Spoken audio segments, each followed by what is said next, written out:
magboses lalaki ka, ha? Sige, magbabago na ako ng boses na yan.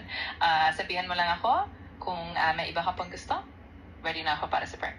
Teka lang, pupuntahan ko na yung boyfriend ko, ha? Okay ba? Oo, walang problema. Sabihan mo lang ako kapag ready ka na at sisimulan na natin ang prank. Excited na ako. Hello, ito na yung boyfriend ko. Oh, boyfriend. May bago na akong boyfriend. Kausapin mo, oh. Hello? Hello! Ako na ang bagong boyfriend ni name mo. Kamusta?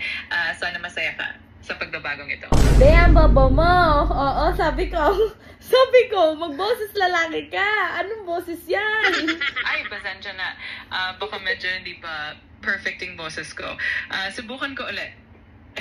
Gusto mo bang mas medyo malalim at lalaki talaga ang dating? Malamang, Sige, te, ayusin ko. boyfriend nga eh. Teka lang, oh, ito na yung boyfriend ko ulit, ha? Ready ka na? Oo, ready na ako.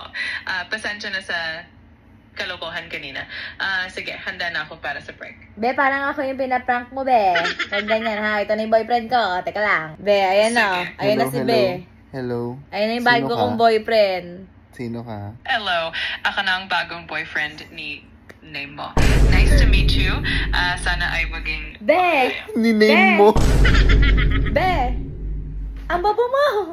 Sabi ko, boses lalaki, bakit yung boses mo boses lalaki pa ko kasi sa'yo? Sabi ko, boses lalaki, paano maniniwala yung boyfriend ko, be? I-try mo muna sa akin yung boses mo.